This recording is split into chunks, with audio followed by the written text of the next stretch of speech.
I'm happiest in the saddle. A fellow sportsman. I am an FBI agent! Great Scott! What do you say we cut the chit-chat? A-hole! Dogs and cats living together, mass hysteria! Come with me if you want to live.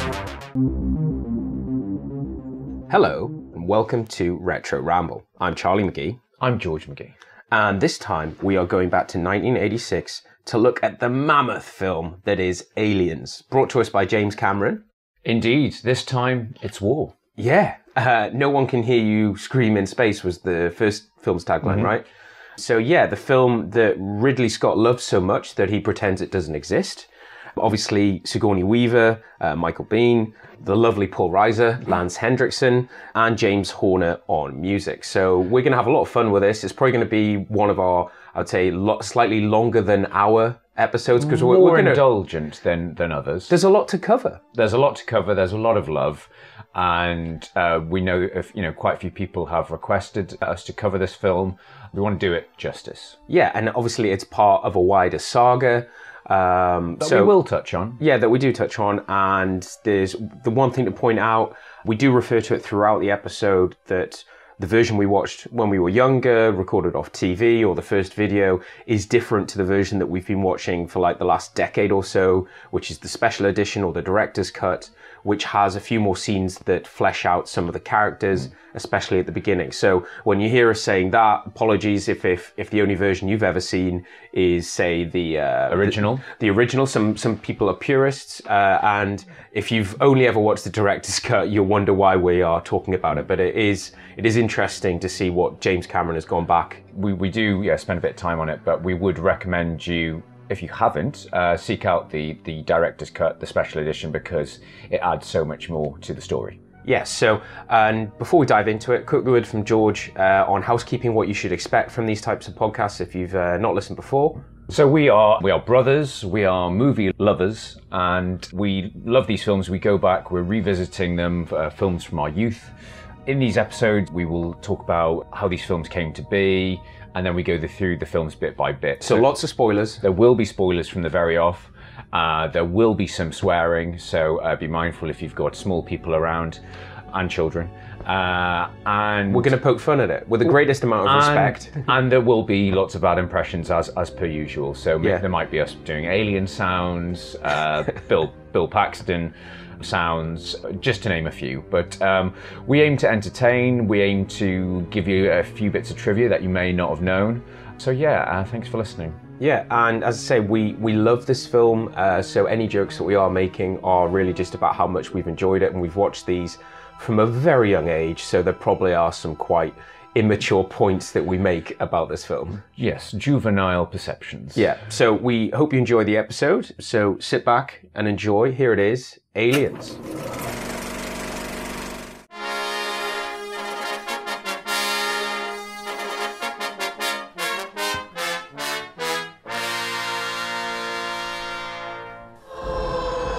You're going out there to destroy them. That's the plan. All right, I'm in. The first time she survived the most terrifying creature in the universe, she thought the nightmare was over. Something under the floor. It hadn't even begun. Coming straight for us. That's inside the room. Sigourney Weaver, Aliens, the new movie. This time, it's war. So George, Aliens, 1986.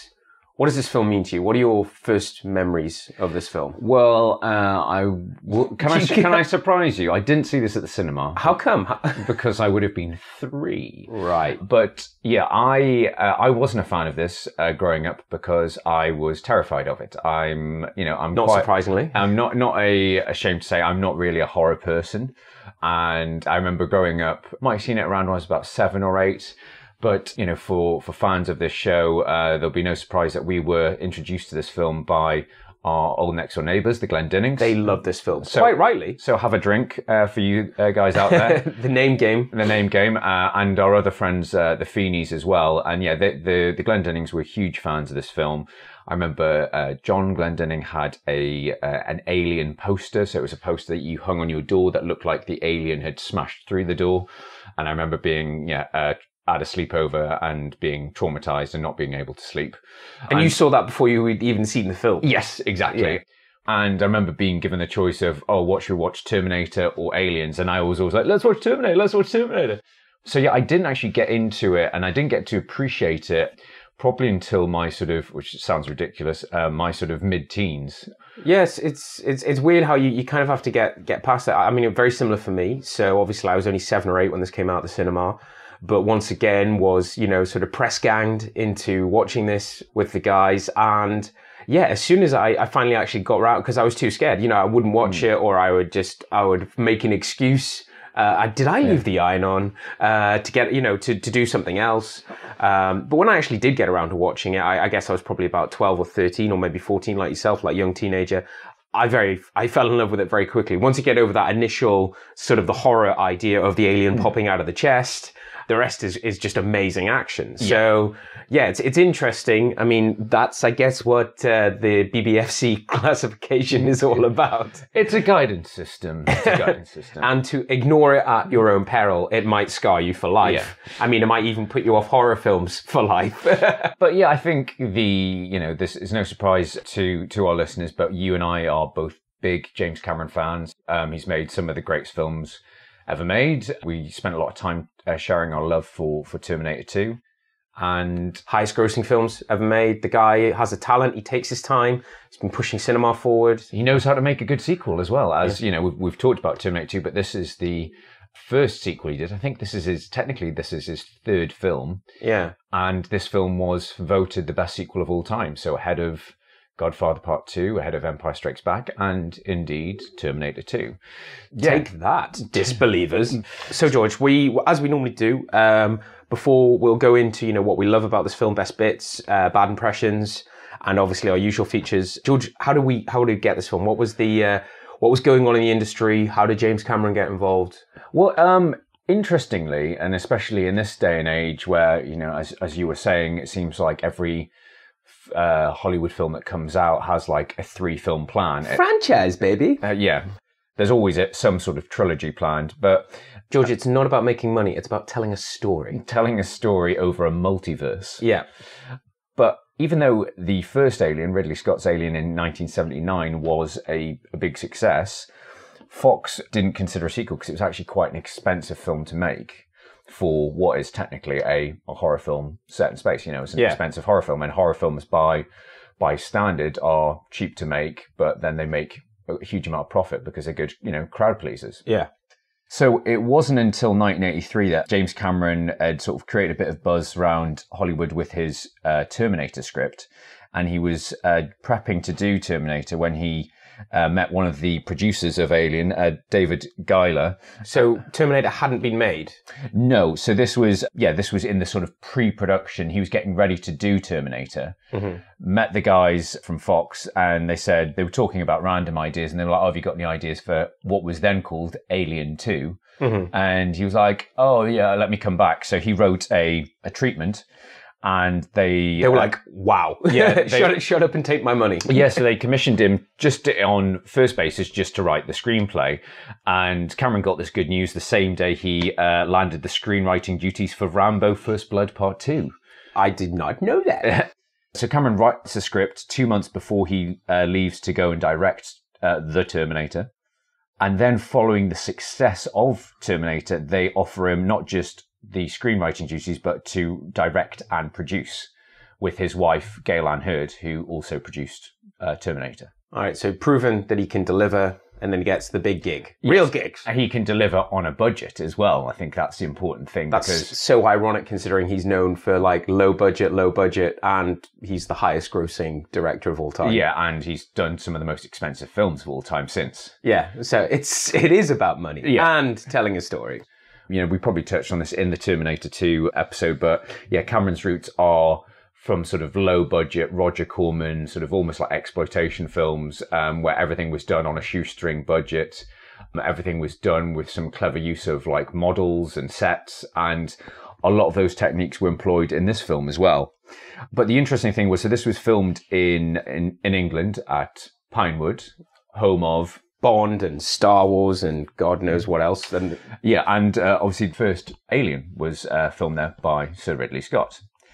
At this time, I think just due to release schedules, the Terminator hadn't come out in the UK. Because where are we in time? So Alien came out in 79? Yes. Yeah. And so they started talking about this. So we're talking early 80s. But when he started filming over at Pinewood, it would have been, say, 85. Yeah. 84, 85. Because it came out, 86. But a lot of the UK crew hadn't seen the Terminator, so they didn't know who Cameron was. They just thought he was some random shouty Canadian guy. What have you done for us lately? Exactly. And they were the crew were openly hostile to Cameron and Gail Ann Hurd. They didn't take Gail Ann Hurd seriously because she was James Cameron's wife. But they were like, "Oh, you're just That's the only reason she's there," is what they claimed. Even though she is a very talented producer.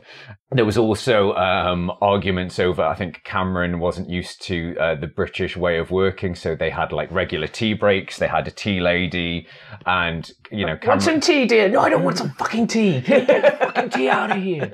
So Cameron apparently is a very intense person to work with. He's very methodical. He really sort of gets the most out of his cast and crew. Some of a lot of films he's worked on have been very intense filming things, so like The Abyss, like Titanic. But as we said, the man gets results. Yeah. So I think he eventually managed to win over the crew eventually. And because they were filming in England, they made the sort of, so again, probably cost saving to cast a lot of American actors living in London at the time. Once again, budget concerns. Smart move, though. Yeah, and that includes the actress Carrie Henn, who plays Newt, who was an American girl living in London, but that's why her accent's a bit weird. Sometimes it's American, sometimes it's a little bit English. Yeah, I picked up on that. Sigourney Weaver was, a key part of the sequel. And did she take much convincing? Yes, she did.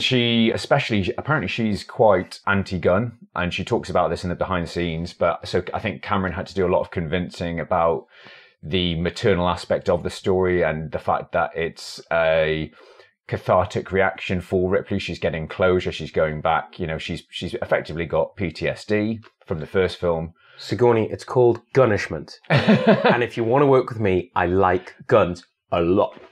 And he must have done a very good job to convince someone very anti-gun to be running around with a flamethrower taped to a plasma rifle and rocket launcher. So she was key to getting on board. And I think that's the interesting thing about the Alien franchise. Whilst it's about the alien, it's also equally Ripley's story. And I think for that one reason, that's why the recent Ridley Scott prequels don't really work as well, because you're not invested in the human where's characters. The history? Where's that? And also, where's that dynamic, that relationship of Ripley's history with the alien? I know how they think. I know how they act. And Cameron did obviously a similar trick with Terminator 2 in terms of evolving the character of, that sort of frightened damsel in distress into a hardened and badass fighter, and made that transition believable. He sort of wrong foots you because it's all about that false sense of security of having all these Marines, the colonial Marines. So all the Marines, the guys playing the Marines went through 2 weeks of SAS training before filming. But Cameron made a point of Sigourney Weaver, Paul Reiser, and the guy who plays the... APOC. No, Gorman. Oh, Gorman. They didn't go through the training because he wanted to create that divide. Them and us. Yes. Them and us mentality. I like it. But he also he encouraged the actors to personalize all their armor. So just like obviously that he's been quite open about it being Vietnam and space. And totally underarmed, but well, that's it. Outgunned, not outgunned, but underarmed. That's it. A high tech, overarmed side against a guerrilla warfare hiding in the shadows. Exactly. So the crew were encouraged to personalize their armor with slogans, sayings, drawings, things like that. And for added realism, the first scene where we meet the Marines, where they're all sort of introduced and bantering around, was actually one of the last scenes that they filmed because they'd been together for so long. They'd established that chemistry. Exactly. contrary to popular belief, Jeanette Goldstein, who plays Vasquez, is not actually Hispanic. She is a Jewish American woman living in London at the time. So makeup was used to make her skin appear darker. She dyed her hair and also wore brown contact lenses. And you'll also remember her being the quaint old Irish lady from Titanic as well. But she's seriously ripped in this. Yeah. Oh yeah, she's very believable. You know, you wouldn't mess. Well, I think that's it. This, this film has so many memorable characters. The Marines do feel like a proper set team.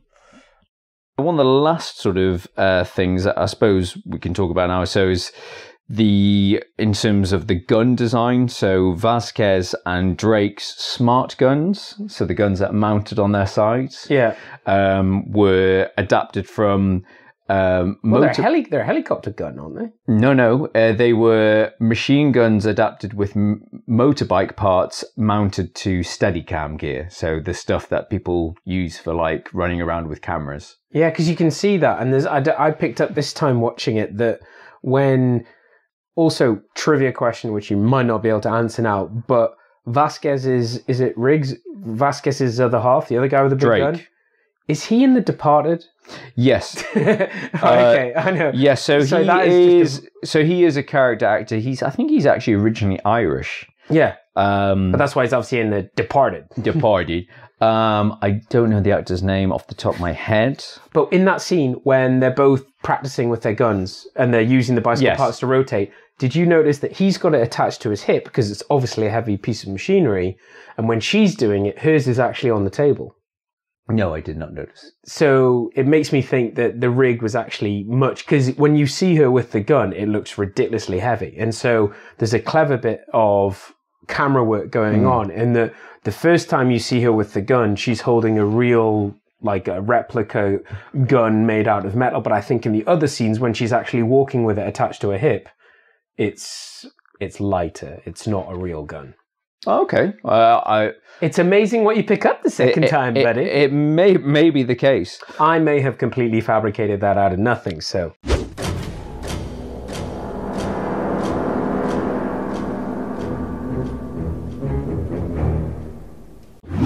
I really do enjoy this, and you and I talked about this. I think we are both of that same mindset. Maybe it is, we have more of a preference for action films, and I think if anyone gave us the choice of Alien over Aliens, we would always pick Aliens because I get the whole... It's more whilst, and I think that's what we want to talk about, get out the way, is that we respect Alien in everything. Is a masterpiece. It's an intellectual sci-fi film, like Blade Runner. It is a very important science fiction film. It's a great mix of sci-fi and horror, but suspense, terror. Yeah, and it's done a huge amount for the sci-fi genre. And like Terminator and Terminator 2, you couldn't have. You can't really appreciate Aliens without appreciating Alien. But for me, a bit much like Terminator 2, that I always I'm drawn to Aliens because it's more of an adventure. Well, it's funny how the industry's gone full circle, because we grew up, us analog generation, we grew up in the 80s and 90s watching films being made and then being improved. So we've seen it with Empire Strikes Back, with Aliens, with Terminator 2. And now we live in a world where it's all about, they're thinking about the franchise. They're not saying, let's have a go, and if it's successful, let's make a sequel. It's, what's the big plan? And we've seen films tank for that reason. We've seen films... What was it, The Golden Compass? Because we read all the books, didn't we? The Golden Compass. There's been films that have... The Dark Universe with Tom Cruise's Mummy film. Yeah, because that's died a death. So it was a different time, but great sequels. So I think that's the telling thing, that the fact that the studio sat on it for 5 years saying, oh, actually, no, it's too expensive to... we don't think a sequel is going to be profitable. But it's only until James Cameron comes up with an idea and is like, well, actually, I think I can do something really interesting with it. They're like, okay. And it's getting Sigourney Weaver back on board because, it is a crazy concept to say, well, we don't need Ripley. Let's make the aliens the star, a bit like what you've done with the Predator films. If you think about the Predator, you've kept the Predator as the constant, but it's been different characters every time. They could have easily done that with Alien, but the interesting thing was that Cameron took a very interesting aspect, and that was the reason why Sigourney Weaver came back, because it was a continuation of her story, and her character was changing. Well, I mean, that's one place I would start, because it's in those first scenes, and I think we both would agree with this, that there's much more setup on the director's cut than there was on the original. So you get I remember the bad dream with the alien shoot, the first thing. So no, just to follow on from the point you're making about what an amazing setup. The camera says it's 57 years later. Yeah. I mean, that is a great premise, because then you've got the same character, can build an entirely new universe with new weapons, and the aliens have been given time to do whatever they're going to be doing. Yeah, it's interesting, because it still keeps the interesting thing that Ridley Scott did was he, like George Lucas, he made, instead of it the future being all bright and shiny and everyone in slick, it's rugged and worn, and dirty, and people were talking, and that was the thing that resonated with Alien. People were talking about when they were going to get paid and stuff like that. It was believable. It was workers. Yeah. And it's like, I've been working this rig, and that's we've seen some crazy shit. And that's what's been continued into this, that it's, even though it's still far future, it's still relatable. They're still using, in terms of, they're still using bullets and guns. And one of the things I love is Carter Burke, the man that works for the company. It's the far future. Fashion has evolved so far, we just wear our collars up. Yeah. And you laugh, but it's called a Mandarin collar, George, and it's coming back. Coming back in a big way. Do you need to spend money on all these, if you look at the cast, they're wearing gilets and leather jackets. It's very much 1980s fashion. Are you trying to say that James Cameron doesn't have good fashion sense? Are you not? Have you not seen his shirts? Have you not got over that? Yeah, that Terminator plugging video where he's wearing that amazing shirt. I have watched a lot of interviews with James Cameron in preparation for this podcast, and the man has terrible choices in his shirt sense. I think he's just fucking with you. I think he's like, look. I mean, the man's like, I've won, 12 Oscars. I've made several $1 billion.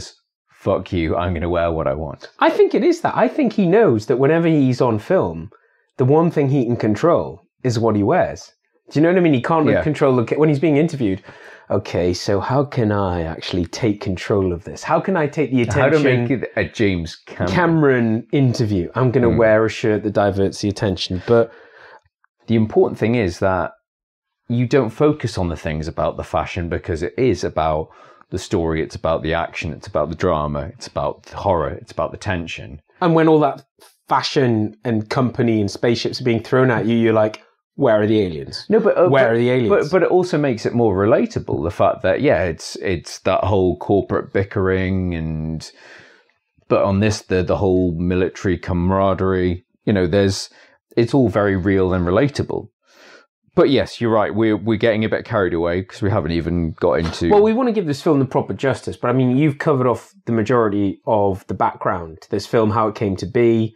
We said that we're not going to talk about what Ridley Scott thinks of this film, because he doesn't think much of this film. And I think part of that is a competitiveness, which I respect. It's a shame, because I think, just want to put this in there, I think what Alien Covenant was really missing was maybe having Cameron involved in some way.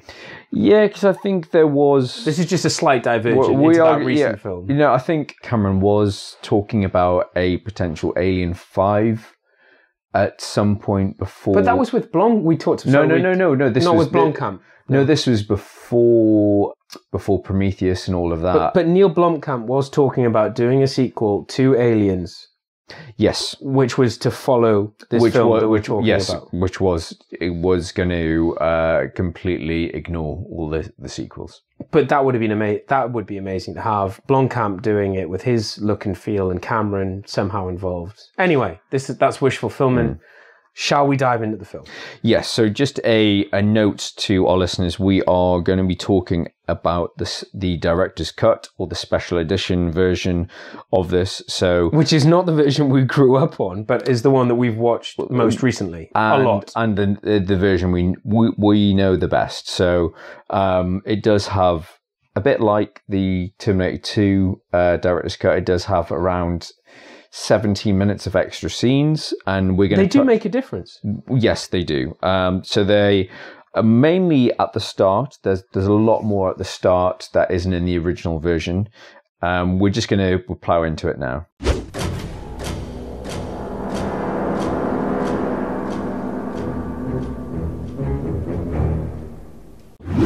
Yeah, I mean, for me, watching this film, obviously you've got the music.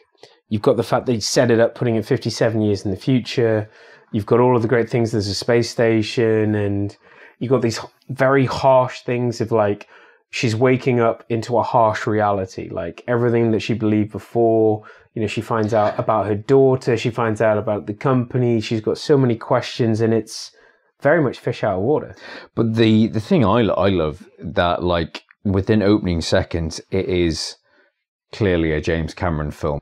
So Ripley's escape pod or ship gets picked up. They send in the drone. It, cuts open the door. So futuristic looking. It cuts open the door. It's scanning. You've got blue smoke. You've got tech hardware. You've got the sound effects, and it's just it's James Cameron through and through. It's attention to detail. It's attention to detail. It's his love of hardware. It's the visuals. Yeah. And as you say, his love of hardware, because we talked about this a lot in Terminator 2 with the use of smoke, ultraviolet lights. Machines. He's a very technical person, and I think machines could be a drinking game word for this, because I'm gonna be saying machine a lot. So when you hear machine, and if you're drinking, get your drink on. Yeah. The other thing about this film from the very off is the amazing soundtrack from James Horner. I may as well get out the way now, but I went and saw George, you should have covered music in the production chat. What's going on? You're losing your edge. I actually got it written down, James Horner music. Why do I remember that name? He's done some other... Yeah, well, James Horner has done some brilliant soundtracks through, like, for many films. Hasn't he done a Bond film at some stage? Or he's done... No, I'm getting confused with... No, he hasn't done Bond film, but he's done a lot of... he did Braveheart... He worked with Cameron years later. Apparently they fell out over this score because Cameron forced him to turn it around very quickly. But they worked together on Titanic. So they've done a lot of ba ba ba ba. I think he did some of the Star Trek. I think he did Wrath of Khan soundtrack. That's a good soundtrack. Great soundtrack. So yeah, it's a cracking score. I went and actually saw this a live performance at the Royal Albert Hall a couple of years ago with one of our good friends, George Feeney, and it was phenomenal. I mean, I think... But what do you do when the music's happening? I don't get these things. So do you just imagine the film? No. You're watching the film? So it's an isolated score. So you're watching the film projected on a screen in the Albert Hall, but there's a live orchestra playing the entire soundtrack. That would be amazing. No, I just thought that you guys went into an operatic room and just listened to the music and go, this is this scene and this is this. Yeah, no. You actually watched the... That sounds like a lot of brain work. Yeah. It was absolutely... I mean, they've done loads at the Albert Hall. They've done a lot of the Spielberg stuff. So they've done Jurassic Park, Indiana Jones. I think E.T. They did Casino Royale, which I was a bit annoyed that I didn't get to see. But yeah, Aliens was phenomenal, and it was so great watching it with hundreds, if not, probably over 1,000 people watching. And George Feeney. And George Feeney, an amazing score.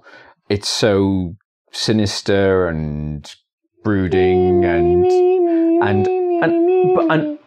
operatic when it needs to be, and bombastic. But yeah, no, as you say, it's a great opening because you've got that dream sequence. But is it a dream? It's a clever dream sequence because stuff has actually happened. Stuff has happened, and you're introduced to characters. So you're introduced to Paul Reiser's character, the slimy company man, Carter Burke, and the stuff that's and the nurse, and it's not explained again after the dream. Well, that's it. It's that you're getting exposition in the dream, which still applies after the dream. Ripley, you've been asleep for 57 years. Yeah.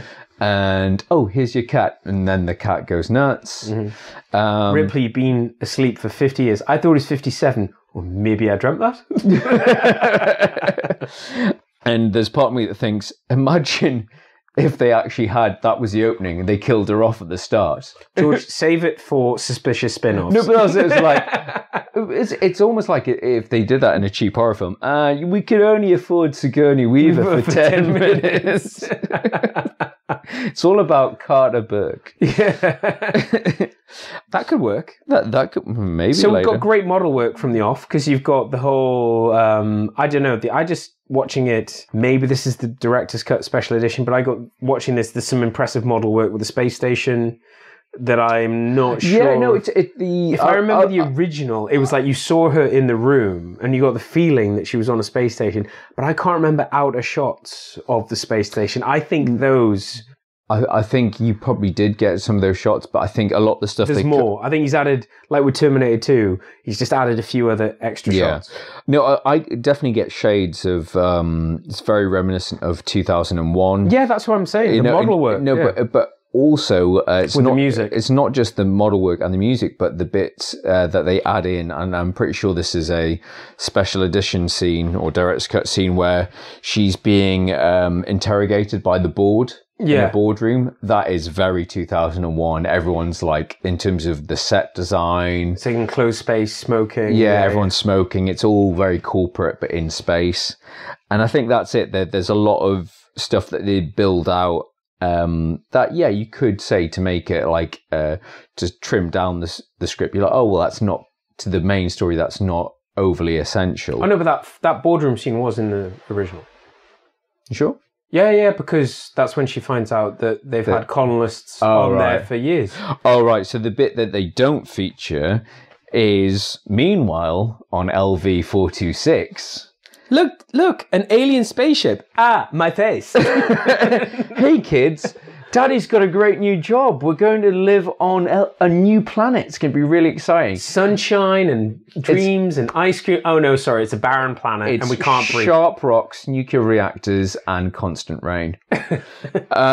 So what would you say is 101 in parenting on this planet? Should we just leave both the kids in the dune buggy thing? Yeah, whilst Daddy goes to explore the weird alien spaceship. First contact with alien. I think that's a point I wanted to bring up, and I suppose it's a good time, is that because you've got your hand up. I've actually got my hand up, looking for George's attention and permission to speak, even though I'm already speaking. And it's referred to by some of the Marines, is that nobody's ever encountered an alien in this universe, because the Marines point at Ripley and say, yeah, she thinks she's seen an alien. And these Marines have seen everything. But they haven't, there has been no encounters with aliens. No, there has, because there's some interesting parallels. God damn it. To another podcast, one of our first podcasts. Was I on it? There's references to Starship Troopers, the book, because obviously this was made 10 years before the film. But there's terms, and Cameron has listed it that the book was a big influence on him growing up. What, Starship Troopers? The book Starship Troopers, but there's terms, the drop, in terms of the drop ship, and Hudson says, "Sir, is this another bug hunt?" Yeah, because I picked up on that. So, and as well as the power, that's probably lifted out of Starship Troopers. The power loader in the Starship Troopers novel, they have these exosuits, powered exosuits, which again is something that's been... Now I remember you talking about that. Carried over. That was over. our second episode. That we will probably... I was a much younger man. We were both younger men. Nothing's going to go possibly wrong on LV2's 426. What could possibly go wrong? Oh, my face! I've got an alien on my face, your dad's dead. But fast forward. But interestingly, this is definitely a director's cut scene, because it's very reminiscent of Terminator 2, but it's the... Oh, yeah, I asked the company about that, and you know what they said to me? Don't ask. Yeah. And that is dialogue lifted from, reused, repurposed in... Is that another drinking thing? Whenever we mention Terminator 2, you've got to drink. Well, all I want to say is, Weyland-Yutani, building better worlds by being really evil. Yes. So, Carter convinces Ripley to go back. Some more really nice economic exposition in terms of we've lost contact with the colony. You're the person that knows it the best, but you'll be fully supported by these Marines. They know what you want to do. You'll be in no danger whatsoever. It is. I noticed this watching it second time round. It was like your flight status has been revoked. 2 minutes later, Ripley, you do this mission, you're back as a pilot. I've spoken with the company. Yeah. And despite them saying you're not mentally fit, you can have your license back. There is this time gap. So she then they don't that's really not make in the original. But they don't make what that time gap is. They don't make it apparent. Do they? It's weeks or months. Because in the corporate meeting they say we've had colonists there for months, and there's been no. The thing is they've had. Sorry to everyone else if it sounds like we don't know what we're talking about, but we are talking about the discrepancies between the original and the director's cut. So in the original, it is basically they've been there for months. There's never been a problem. And she tells them about where the aliens were. And Burke then tells the bad parents to go and check it out. And in the meantime, she's working in the loading docks and the parents go to check it out. The parents discover the aliens. The aliens get into LV-46 and fucking convert everybody into aliens. But we don't know what that length of time is. No, but we're assuming it's weeks or months because they have to travel there and they all go into hypersleep. And I don't think you'd go into hypersleep it's a short journey. It's like an 8-hour transfer, but I'm not willing to do more than 4 hours without a hypersleep these days. I'm dead tired. So, the point to make is that is not made when you watch the original cut. There's probably so many people listening to this who just don't care, but I'm going to continue. We'll edit it out. When you watch the original, like when she's playing around with the autoloader, it's like, I'm actually just very good with machines. I used to be a pilot and I can work this without any sort of backstory. In the director's cut, they explain that she's been working in the docks. That's the only job she can only job that she's trained to do, and that's how she can work the autoloader. So once again, like Terminator 2, the extra bits that he cut out actually were essential, but were cut out for economic time. And the other thing that they build up in the director's cut is that she's suffering from PTSD. She is having nightmares, and as Cameron says in the behind the scenes stuff, it's a cathartic thing for Ripley. That's why, because she's given that chance of and she says to Burke, we're going to kill it this time. Yeah, we're killing it, aren't we? We're not going back to study them. Absolutely, Ripley. Absolutely. I am a very stable genius. I can be trusted. I would never lie to you. So let's get to the good shit. We're on the Sulaco, so... What a ship. What a ship. It's a floating gun in space. It does look like a revolver. It's almost like James Cameron has a hard-on for guns. Don't read too much into that, but because we're introduced to the Marines. But there is a link. I've never really picked up on this, and apparently this is an additional shot where when everyone's in a hypersleep, there's like the camera pans around the ship, and it's like guns, nukes. You know what? This is going to go well. All I'm thinking, George, when you say that is Hot Shots Part 2, war. It's fantastic. It's like, what could... You saw the first one where they had like, a flamethrower and a power wrench. We've got nukes. Yeah, what could possibly go wrong? 80s corporate mentality and nukes. It's what the world needs right now. Right now. But yeah, for me, this is one of my favourite parts of the film. It's all the banter of the you get to meet all the Marines. And these are the scenes you were talking about that they actually filmed last when they built bonds together. Yeah, but I love, even though you think he's going to, again, it's that sort of twist they do in Alien of you don't know who's going to last, but I love Apone, he's not the chief, but he's like the Marine sergeant, the guy. He's the captain. So he's not the lieutenant, he's the captain. Yeah, he's like, another glorious day in the Corps. Everything he says, it's like you want more of him, and he dies honourably, but he's chewing that cigar. Yeah, properly chewing that cigar. Secure that shit, Hudson. Yeah, it's like it's what you imagine a Marine drill sergeant to sound like. It reminded me of Starship Troopers. I think out of all the cast, he actually did time in Nam. Yeah, he probably did. No, he did. Oh, right, okay. Because behind the scenes, like, there's a massive, like, behind the scenes documentary that you can find on YouTube, and he's talking like, I've handled guns, and I know when you like, and this guy's had an amazing career. He even had like a top 10 or top 20 disco song in the UK charts. We'll chuck it in at the end. But no, let's chuck it in now. She said, ooh, don't you know I love you? But that was amazing. But this guy has led a life. But yeah, he was actually in Nam, and he knows all about handling guns. And he said he felt a bit annoyed about how unrealistic and plasticky they were. Well, no, about how how relaxed people were with having their like fingers on the trigger and stuff. And he just goes, "I will break your finger off." No, but everything he says is iconic and quotable. I love him, but no, he's brilliant, and you do get that sense so quickly. And again, you know, we always banter on about this, but it is that economic exposition. You get to know these characters. You get to know, you know, Bishop, Hicks, Vasquez, Poe, and Hudson. They've all got these character quirks, but they are individual characters. But that's why I love that drop scene, because you've got Bill Paxton, as we'll see later on in this film, loses his shit, literally. But at the beginning, he's like, he's saying to them, don't worry, we've got nukes, we've got these plasma rifles, we've got this, we've seen the heaviest shit in the world, and those other guys are like, how many drops have you done? And he's like, Gorman, how many simulated? And it's like, how many drops have you done? 37 simulated. How many real ones? This is my second.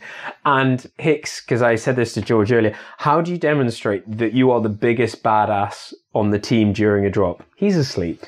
But it's not a showy role with Hicks. It's not an overly macho role, but you've got a great contrast of, Hudson, who is so say what you see, the mouthpiece of it, but you've got the knife trick. That is such an iconic scene in this film. And I want to ask out hypothetically how many of our listeners have tried that growing up. I know. And have the scars to prove it. I've got the scars to prove it. I'm pretty sure our friends, I remember Jay Feeney trying it at some point. But no, he would just practice. Just practice. He'd practice on his own hand, and none of us would ever agree to having him like do it with his hand over ours. Like, it's fine. Film. I've done loads of practice. But you're absolutely right on how there is this not apprehension, but it's like, who's going to survive? Because you all know there's a lot of collateral. You know, when you watch a film, you're like, is it going to be like Last Man Standing? Is it just going to be Ripley? Or are there going to be a few of them? And he plays with that. You know, he plays with it, that they are badasses, that they've seen some action, that they're a tight unit, that they're not scared of anything. What's the worst that could happen? What could possibly go wrong? So we've got that, but then, you know, and this is where it gets skeptical. And this brings it back to my point about whether or not maybe they've been on a bug hunt, but they haven't actually really encountered anything serious, because when Ripley is telling it how it is, when she's giving blood is corrosive acid, and it impregnates you, and then it becomes you, and it cannot. Sorry, it's starting to sound like it cannot be reasoned with. It does not sleep. But when she's doing that, they're all looking at her skeptically. They're like, "Yeah, whatever." Who's the crazy cat lady? Yeah, exactly. They're looking at her like she's nuts. But then we get introduced to Newt. And going back to your PTS... Whoa. What have I skipped? You have missed a very key part of the story, and it's what I am calling Chekhov's power loader. So there is a very famous practice in script writing and story writing called Chekhov's gun. So it's basically like foreshadowing. So if you see, if somebody turns up in a play, a film, a story with a gun, chances are that gun's going to be fired. Oh, what, this thing that I can operate? I'm really good at operating this massive machinery. Oh, that's really... Well, that's it. It is kind of like that. It's like... Show us what you're good at, Ripley. Well, I can operate this highly powerful robot that could do some... Okay, that's really cool. Anyway, let's go on to the mission. Yeah. So, Chekhov's power loader. So then we're introduced to Newt. There's definite some PTSD. There's definitely, I think they're working through their grief. They're coping with grief together. She's lost her parents and Ripley's lost a daughter. And that is why the relation is why Newt means so much to Ripley, because I think it's important to touch on that because it becomes a major plot device throughout that's why she goes back. Yes. It's why she goes to kill the alien queen. And it's a great balance between the macho bravado of the Marines with the maternal... There's obviously the parallels with the maternal of Ripley versus the maternal of the Queen. But the one thing that we haven't touched on in the whole landing is the amount of amazing... model work. Yeah, miniatures, model work, special effects that if you look at the behind the scenes, like how much of LV-426 they built as miniature, and that's, in a pre-CGI time, it's a similar thing with Blade Runner, that like the attention to detail, that this stuff couldn't be created in computers. It was hand built, it was illuminated, and a lot of the money went into that. But it's why Star Wars has recently gone back to using some prosthetics, to using some models, because it's not just that, but like why spend, because Marvel is like the CGI you see in Marvel films is top of the range and it requires massive servers and it's like very, very, very expensive. And the reason I'm explaining that way is that you can throw so much money behind CGI today and a model could actually, with a bit of smoke and Jim Cameron magic, looks 10 times better. So I think it was just as worthwhile an endeavor to build it. But to touch on what you were saying before about, this landing, because I get the correlation with the Vietnam War, but for me, it's never as present as it is when they land the ship. Then they're in the tank, and it's like an operation. It's like go, go, and it's raining, and and it's like Hudson, run a bypass, and then they're in. Yeah, I don't know. For me, that whole point with them having the shoulder-mounted cameras with the heads-up displays with the pulse, was that the first time in film that's been seen, and it's been endlessly copied ever since. Like I remember it being in The Rock, Jurassic World, that future tech of everyone's going to be linked in, everyone's going to have, and it adds that whole disorientation, that tension of what are they seeing when you're losing the feeds. Fact that we've seen that we're then to see it again in very reminiscent the scenes in this of when they've obviously I'm skipping ahead a little bit here, but when they're using the trackers, where are they? They're right on top of you. Predator 2, where are they? Give me a grid reference. And in Predator 2, they've got the heart monitors and they've got the cameras and they're tracking them. So in terms of the heartbeats, everyone's got all the different, the sort of the multi-screen display. It feels very modern, but at the same time, retro, yeah.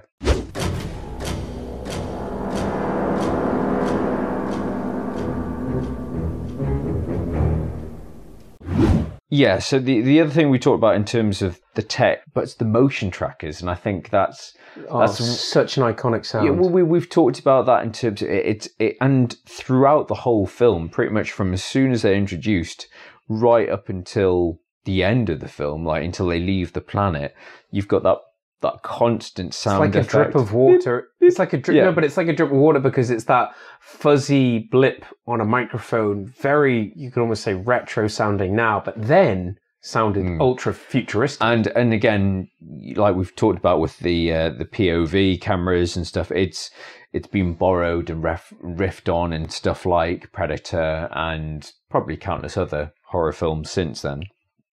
We haven't really talked about Bishop. Obviously, we've talked about the knife, the five-finger fillet, the knife trick. But the thing I liked about this, and they don't dwell on it too much, but obviously in the first Alien, you had bad Google, bad AI. Bad AI. You had Ash, played by Ian Holm, and in this, it's great that you have Ripley's complete distrust of, as a result, of a synthetic or an android.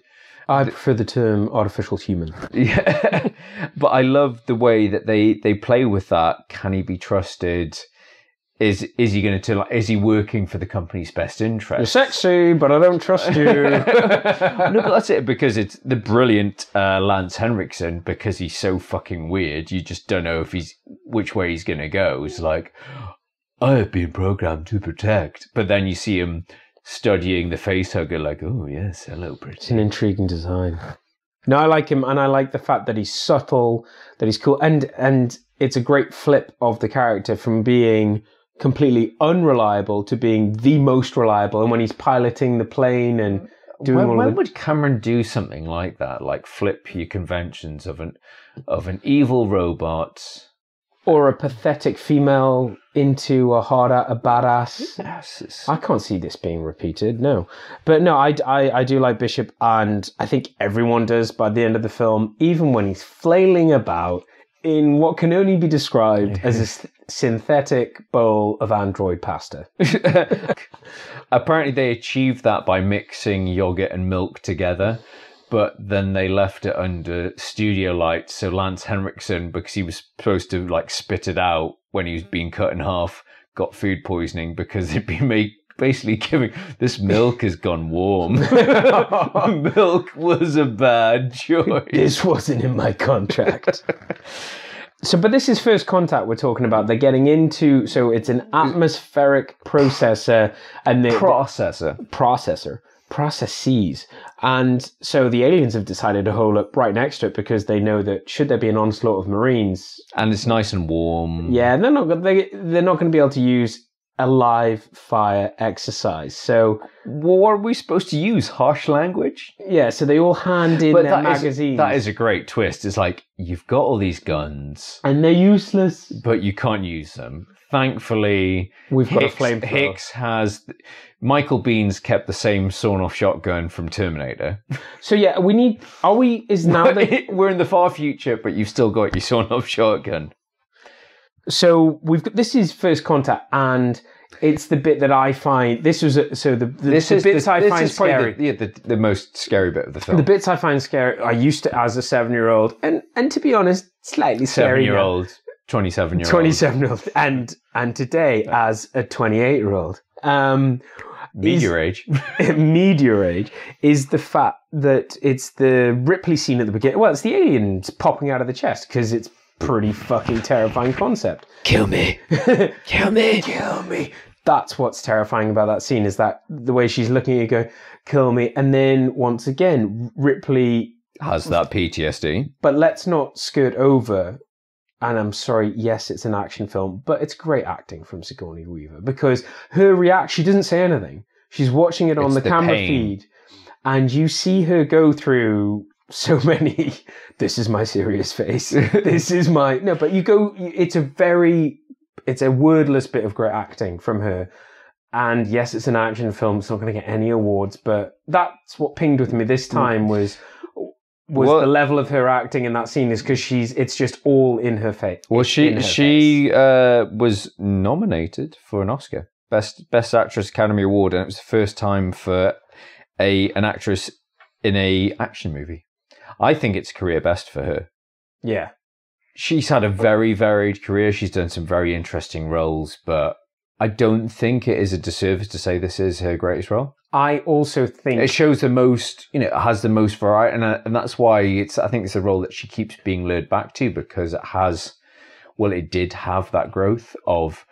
In the original Alien, it was originally written that they were interchangeable in terms of the characters. They could be played by male or female, and they decided to flip it by saying originally Ripley was going to be a man in the original script, and then they flipped it. Bloody bloke. But it makes it such a more compelling story, the fact that it is the sort of all the heroic guys. That's one of the main twists of Alien. All the heroic men get killed off, and she's the survivor. But then it's the James Cameron twist, like you said, a bit like Sarah Connor. It is, and what is the progression of that character? How do they react? How do they continue? Hell hath no fury, like a woman scorned. But it's funny how that would become, I think we use iconic too much in this podcast, but that would become a signature move for both Cameron and, by a lesser extent, Luc Besson, which is the strong female character against all odds. But I think in this film, and to give credit to Sir Ridley, in the first film, it's so unassuming. You don't see it coming. You don't think, in the first film, you don't think she's going to make it. And in the second film, it's like, because they show the alien dream thing at the start, I think the message from Cameron is she is expendable. I do think that is a slight, almost deft nudge, is that if you think she's going to survive, here's a dream sequence to throw you off course. And yeah, such a strong character, but this is early in his career, and it would become a staple for him. I mean, look, he's producing... No, but I think that's the strength of Cameron, is the fact that he can take those familiar elements and twist them on its head. It's like, okay, they could easily have, as I say, they could have, done the typical horror film. How many horror films... I said it's not my strength, so I'm generalizing, but I like the Nightmare on Elm Street films or the Jason films. It's the same villain, but it's a new cast of teens. It could be the same alien and a different cast of, people to pick off. But the thing that makes the Aliens films interesting, and maybe to a lesser extent why the prequels, the Prometheus and Covenant films haven't worked, is because the Alien films had that. You had Ripley's story, but you also had the Alien story was evolving as well. Well, yeah, you had stories, because that's what I think has been missing from the recent ones. So, where are we, George? We're still on LV-426. No. So we haven't. You know where we are?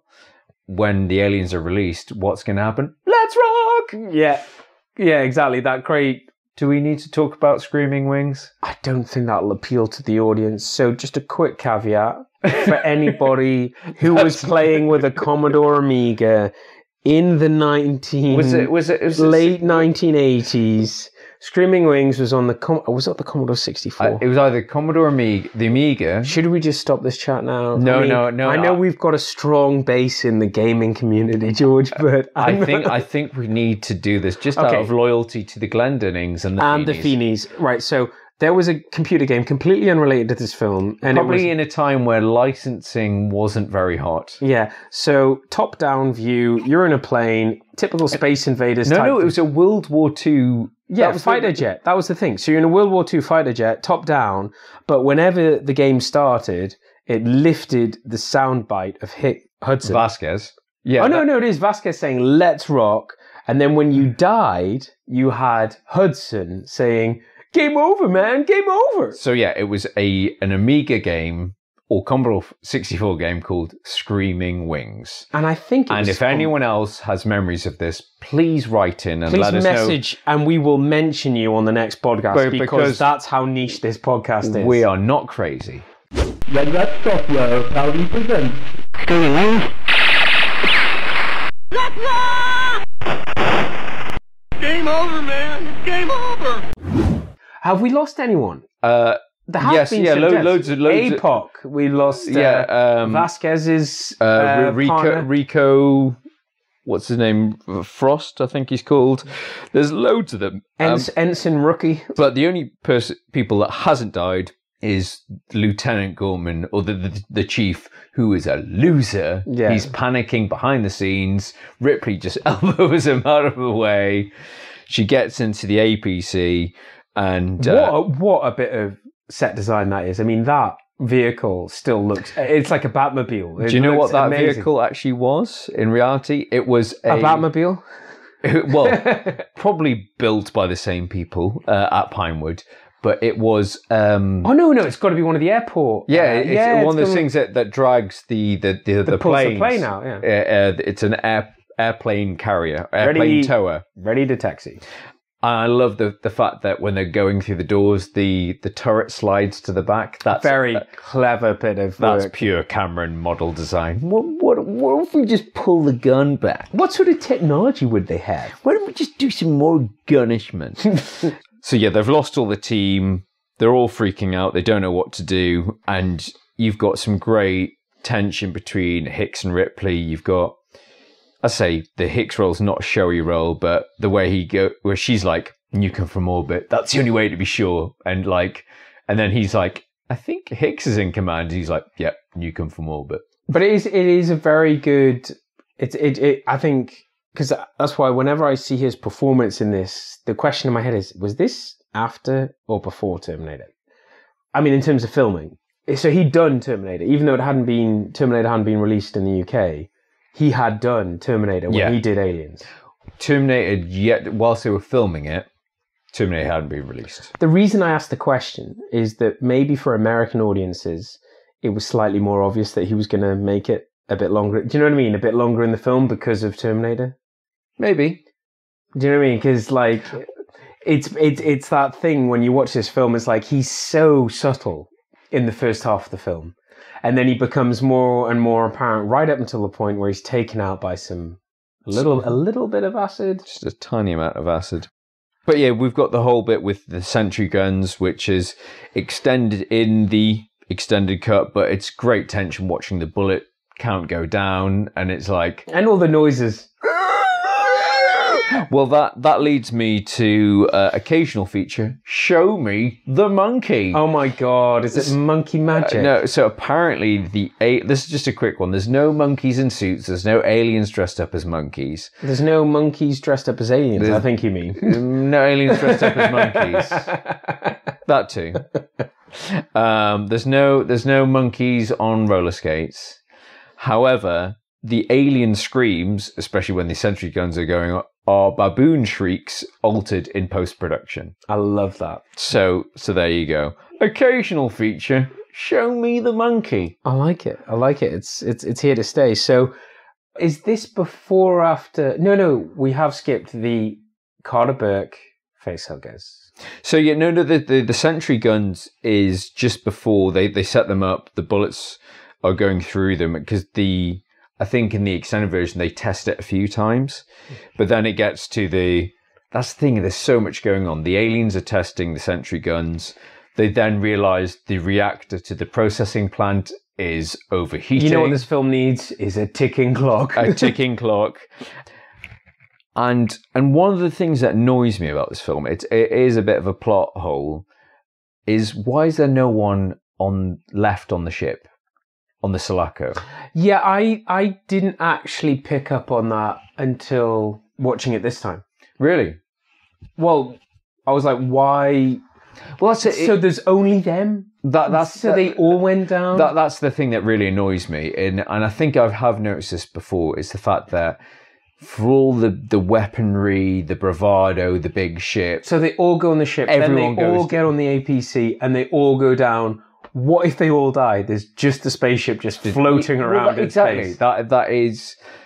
I love this film. And I don't want to get anyone to be like... But we're trying to look smart. We're trying to pick it apart. But it is a plot hole. It's like, should you leave one person on board or leave the android on board?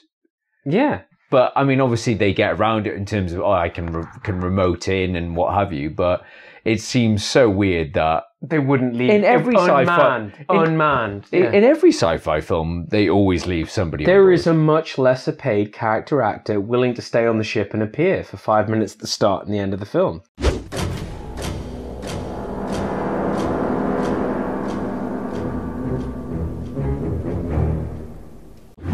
Yes, there's the ticking time bomb of the reactor, but that lovely, trustworthy man in the gilet, Carter Burke, has been a real shit. Unleashed those pesky facehuggers whilst Ripley and Newt are having a nice sleep in the Met Lab. What could possibly go wrong? It's one of those things because there's a lot of tension in this scene, and it's like the thing that you don't actually see the facehuggers in action because they're a big part of the first film, and but the whole, when I was watching it this time, was looking at the motion of them, and it's really eerie. When you see the way that they move. I think Cameron's ramped that up. And the way they scuttle across the ground, and everything about them, about the way that they trap them. And I love the fact that it's a team effort, that everyone's having to just find a way through. Like Ripley's setting off the fire alarm, and Burke's just turning off the cameras because he's such a douche. Then they all turn up, they break through the glass, and even taking them out, a whole team of them, it's still... You know what I mean? Well, that's it. It's like pinning them against the wall, and I love that thing for Hudson because he's like, yeah, and you can see he's like letting off. Well, some that's real it's like stress. shoot the glass, jumping through the glass. Yeah. It's an amazing scene, and again, it's just ramping up that tension. It's a really horrible, terrifying scene. Well, it's the confinement. You know, Yeah. it's the fact that they've gone to sleep in a room, then suddenly they're locked in the room, they can't get out of it. Soundless room. Soundproof room, full of cameras, full of security. For me, it's a nice segue between two scenes of, you've got all this action, you've got setting up the sentries, but this scene stands alone. And then there's more action, but it is one of those, and breathe. You know, we're on a roller coaster ride. There's all this action. But that's a brilliant thing. And it's though. a nice bit of tension. That's all done and dusted, and then the alarm goes off, and the aliens have yet again broken the perimeter and the last of the sentry guns. So again, it's like, oh, everything's okay. No, hang on.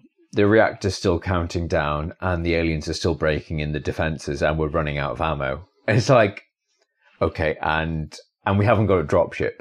It's like, we are fucked. And that's what I love, the fact that it isn't just the threat of the aliens. It's all these other, like, it's a way that Cameron keeps ramping up the tensions. Like, okay, well, yeah, you've got that immediate threat, and you've got this, you've got that. Oh, and yeah, you haven't got a ship. But your ship's going to go by we'll send the untrustworthy robot, but, that'll be fine. But that's why you could argue that some foreshadowing in films, not just today, but before, is lazy. It's like, oh, look, here's this thing that has no particular relevance in the film, but then pops up in Act 3.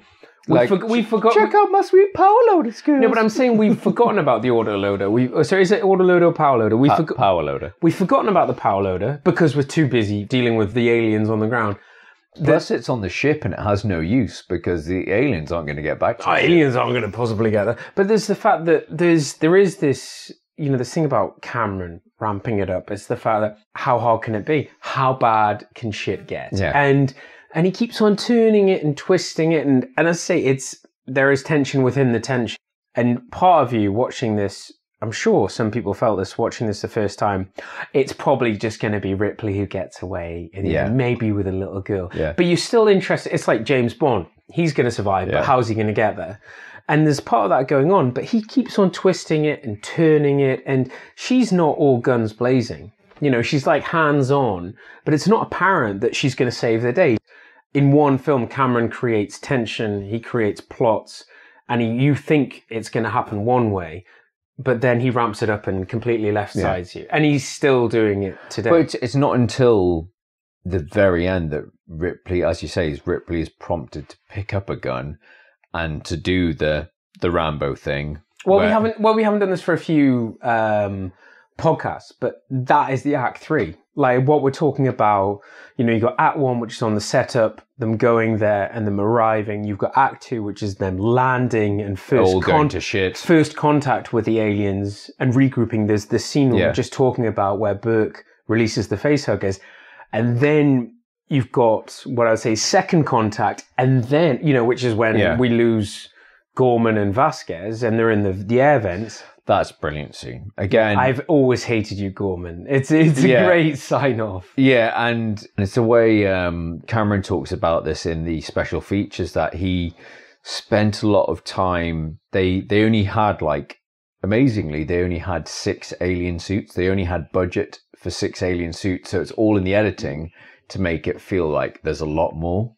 So in one shot, you'll only see 6 aliens at a time.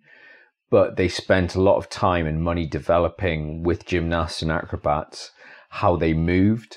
And they said they wanted to make it feel, because you don't really see them move that much. They always look like they're uncoiling from something. Well, that's it. And it's the way that they move in the air ducts, like they're being pulled on wires, the way that they're scuttling like lizards. And they said they spent so much time developing that to make it feel inhuman.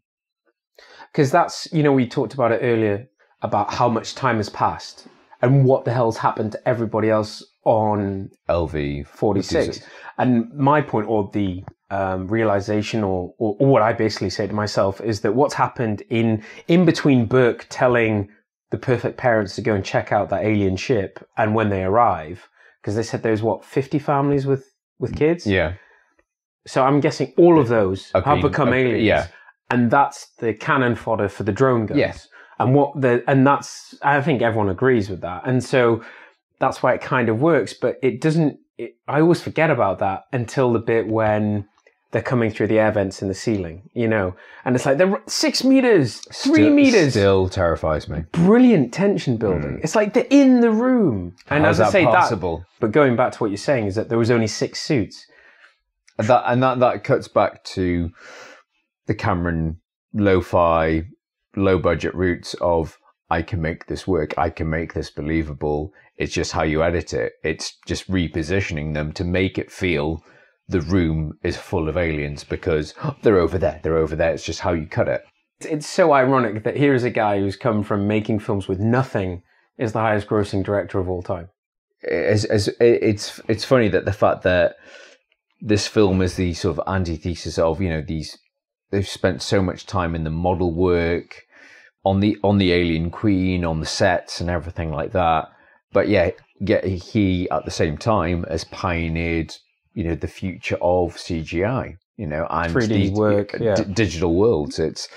It's phenomenal. But, I think he gets a lot of stick for Avatar, but the man is always trying to push the medium of film. Him and Robert Zemeckis. I was just going to say Zemeckis, and I thought of Zemeckis when you were talking about Sigourney Weaver. It's almost like these are people who are so artistic they almost pick their projects. When the time is right, they'll step up. So there is, but then Newt being lost to the machine, and again that's a horrible scene where she just lands in the sewers and the alien just appears behind. No, but the scene for scene from... Sorry, yes. No, you're right, because that, to me, is one of the most iconic scenes of... and I think it was used when it was on TV to advertise it. Hey, kids. Of the quadrilogy. Yeah, no, but was her in the sewers and the alien coming up behind her. No, but the other link back to Terminator 2 is... So there's Reese... There's Ripley and there's Newt. And losing her down and they the thing. lose her to a machine. The machine swallows her up, much like Edward Norton. Of the machine. Edward Norton gets swallowed up by the conveyor belt. Never noticed that. I hadn't before until we started playing Drinking Machine Bingo. Look, James Cameron has a thing for guns. He loves all guns. He has things for guns, chicks with guns, and machines with guns. So basically, he loves... So he hates machines. He loves chicks. And he loves guns. He hates all machines apart from guns. But he hates machines with guns. But he likes chicks with guns.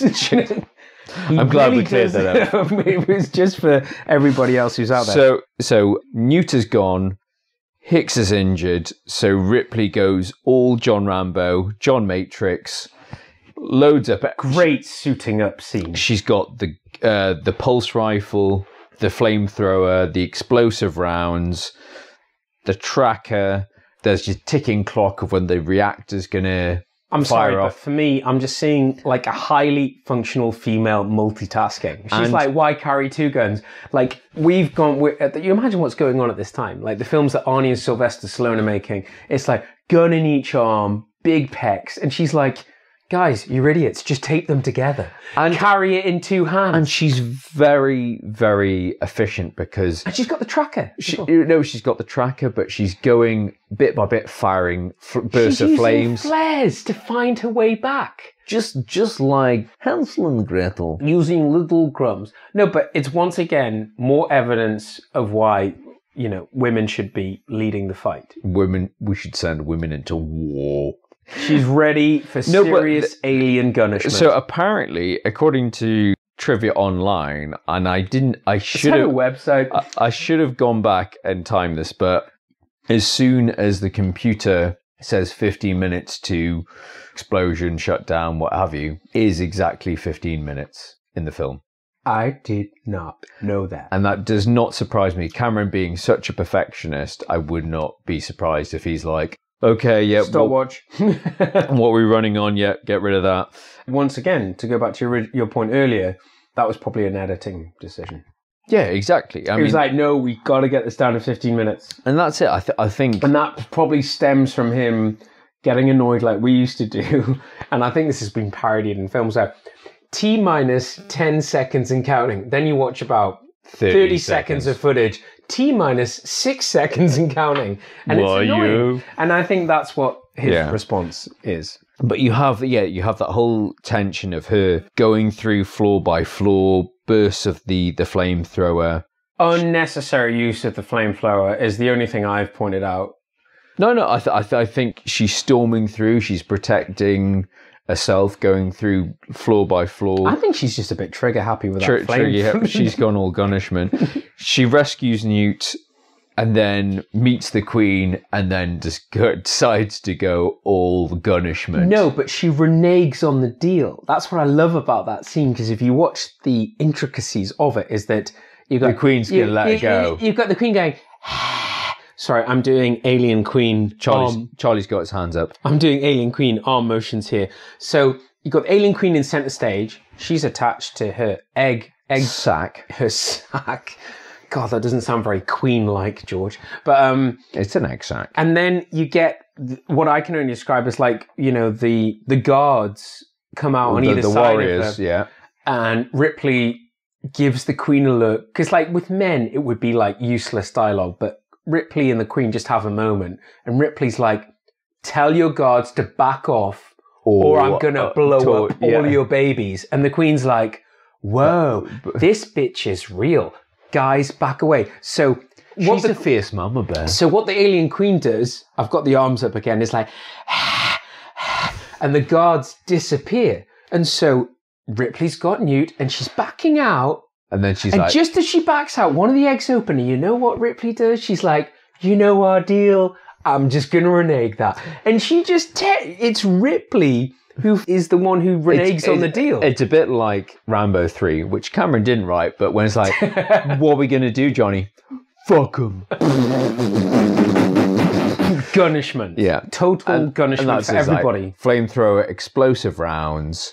She is purging her PTSD. And I just think that's the moment when all of the guys in the audience who weren't sure if they could connect with this strong female lead with the short hair. That's when they connect with the short hair who looks a bit like a boy in that first scene. Kick-ass Nikes. I'm not going to go into the fact that the first time I saw a poster of Alien, I thought that Sigourney Weaver was a boy. Let's not talk about that. It was Laurie Petty. I thought it was a young boy, and I didn't realise that I would later believe that to be Laurie Petty. No, that is that scene. Is like, she's like, yeah, you know how I said let all your alien babies live? I lied. And you know they're all going to be nuked in minutes? They're going to die now. That's the other thing that I wanted to get to, is like, if she gets out of the time that she takes to toast all of the alien babies, I mean, they really do cut it close at the end. She probably could have got away with it. She could have got in the lift without calling the other lift. So we now arrive at what I've decided is my favourite scene in the entire film. The voted best sequel ever is the Alien Queen taking a ride in the lift. Waiting for the lift. Getting in the lift. What does she do in the lift? Is she checking Instagram? Is she... Which floor? I just like the idea that she's seething, just going, that fucking bitch. She's coming here. My poor babies have all been blown up. But like, which floor is it again? Is it? That's what 50? I was thinking. She's like, I always get confused. I never remember the layout of this place. Is it the 52nd floor? Why am I back in reception? For fuck's sake, take me back up to the Ripley floor. This isn't the sales floor. This is accounting. I do think that they must have had fun making that scene. So how does the alien get back on... What's it called? Oh, Sulaco. So how are we going to get the alien back up there? And you can just imagine Cameron just going, well, she sneaks aboard the dropship. Well, when does she do that? Well, when they're on the landing platform. So how does the alien get up to the landing platform? Well, she gets in the elevator. Gets a lift like everyone else, you idiot. Okay, Jim. Alien, I've got my arms up again. We've both got our arms up. That's how I think Jim. I think that's how. And that's why she has the little arms. What, you mean the T-Rex? T-Rex hates press-ups. We've already talked about this in our Jurassic Park episode, but just think James Cameron was moments away from making Jurassic Park. God, what a film that would have been. Simply for the noises. So, yeah, I've got that Queen versus Queen. So the film isn't over yet. Neither is this podcast. Because Bishop hasn't been turned into spaghetti rotten milk yet. So, but we have left LV-46. We're back which has been nuked. But it's a James Cameron film. By forces outside of our control. Nuclear war is wrong. This is still corporate 80s America. So there are nukes. Yeah. It's just wrong. It's good to have nukes. It's bad to use them. So we're back on the Sulaco. Everything's fine and dandy. Ripley's got over a PTSD because Newt is there. Newt. She's got over a hate of simulated artificial humans. They're getting on really well. What could possibly go wrong? Is that some acid on the floor? What is the most honourable way to die if you're an android impaled by an alien queen? We've got Chekhov's power loader. Okay. If you've got a power loader, you're going to use it. Get away from her, you bitch!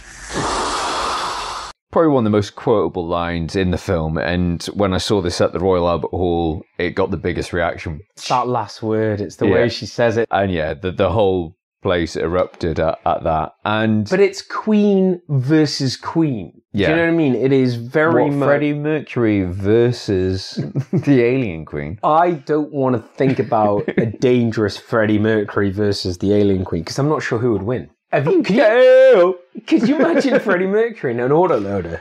Have you seen that guy moves? That guy moves. I mean, he'd be dangerous. Just him dancing in a power loader. Another one bites the dust. No, I mean... Spin-off. We're not there yet, George. So, basically, a right hook and a left hook, but there is some great fighting. There's a lot of wish fulfillment, geek fulfillment in terms of this fight. And...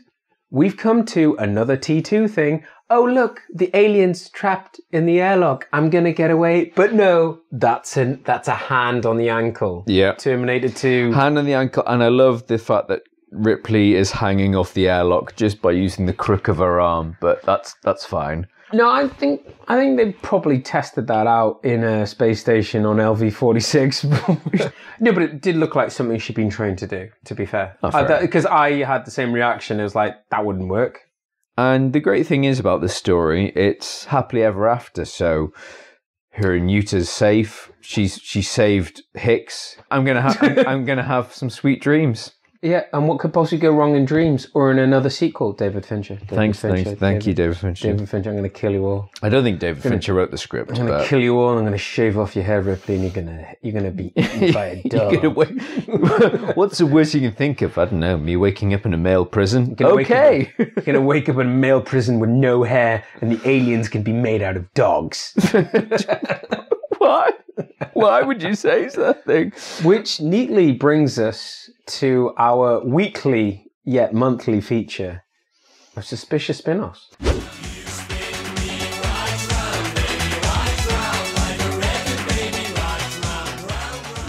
So I always do with suspicious spin-offs. Obviously, there's been multiple Alien sequels. There's been Alien and Predator. What? Films that we don't talk about. But we don't talk about AVP. We had this agreement. It's in the contract. But they did. There was a recent release, a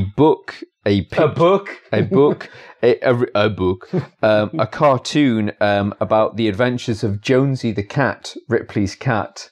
What the actual fuck are you talking about? Yeah, I know. It sounds like it sounds like a cheese dream, but a bit like the Die Hard coloring book. I think it's a tongue-in-cheek cartoon thing for adults about what Ripley's cat got up to when the alien was moving around. So gestating in her body. Yeah. But in terms of what I would suggest as a spin-off, it's been done in video games, but I think as we've talked about in this film, I think we'd like to see more of the Colonial Marines. I mean, obviously it pretty much plays into the Starship Troopers thing, but they're great characters. I would just love to see them on missions. Whatever happened to that computer game?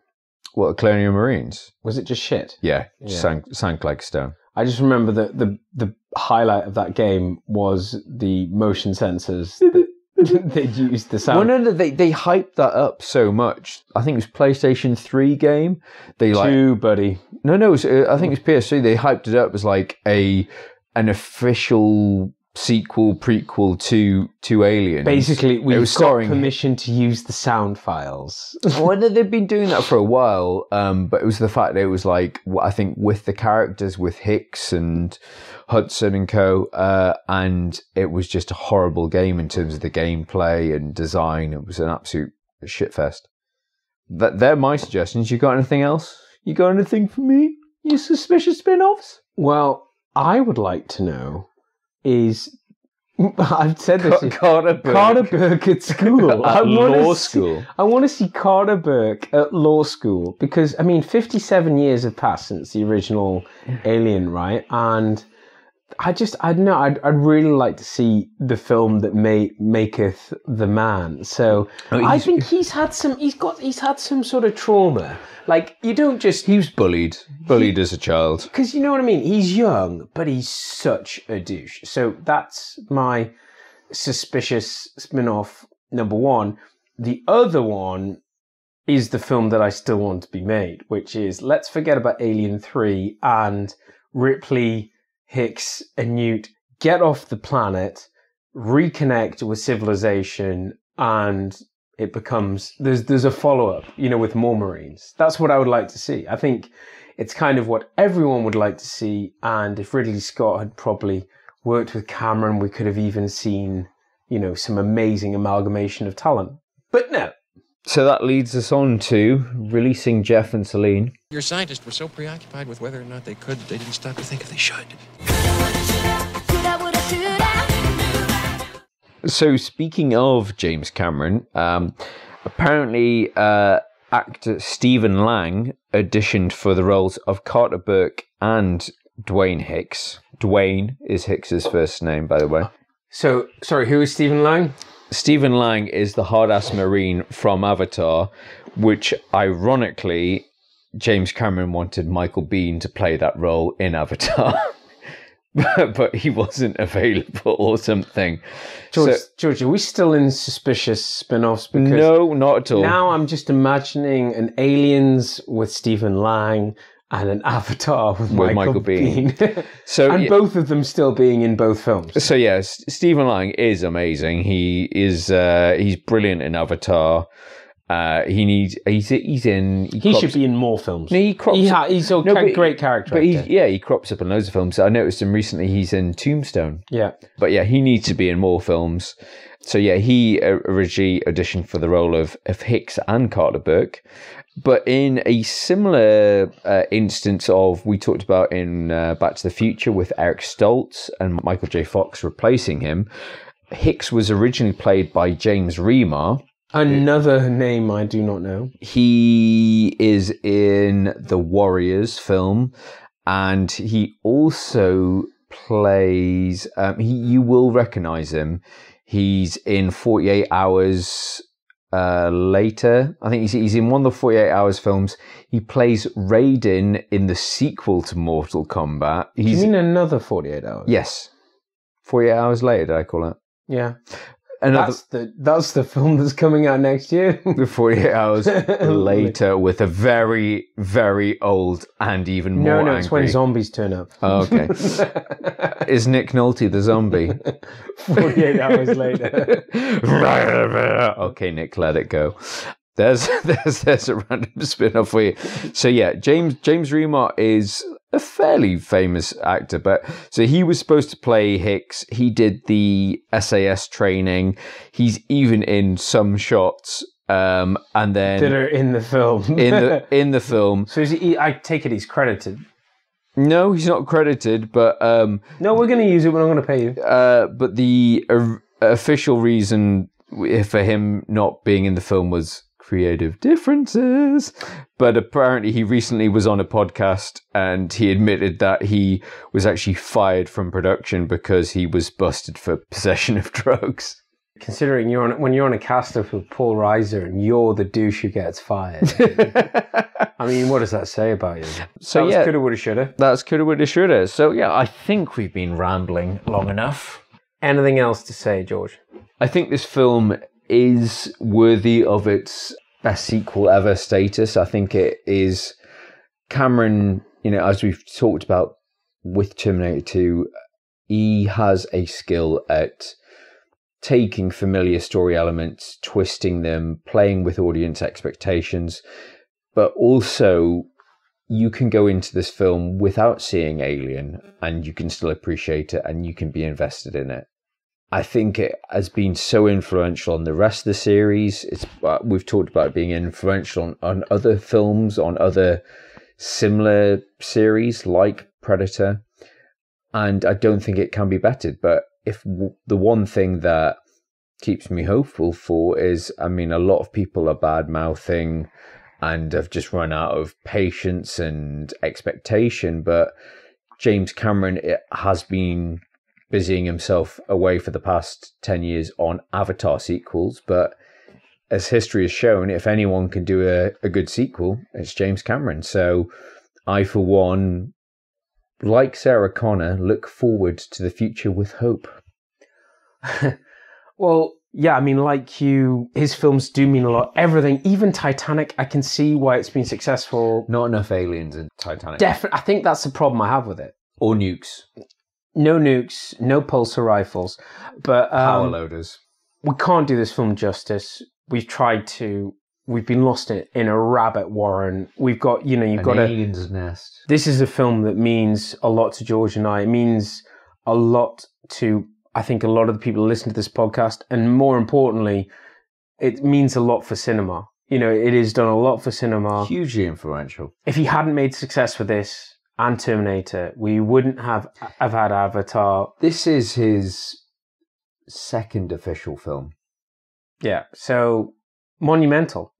So we hope you've enjoyed this episode.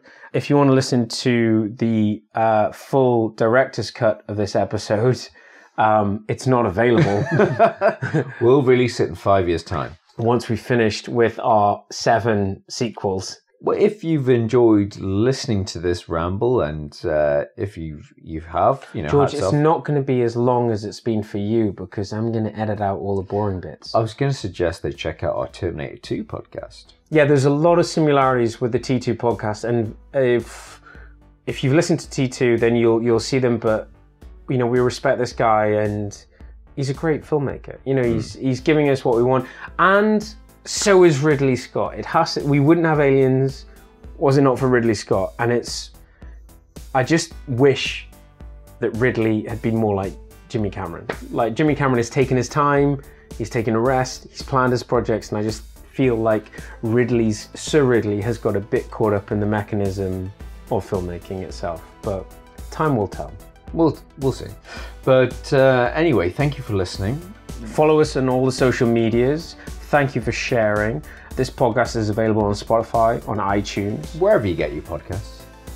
So, I've been Charlie McGhee. I've been George McGhee. And we will see you next time when we will be back with... Where are we going? Are we going...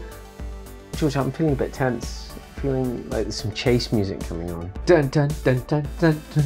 So, I can't remember the name of the film. Something about a bus that couldn't slow down. Okay, but we will be back. We're going back to the 1990s. And we'll see you next time. Goodbye. Bye-bye.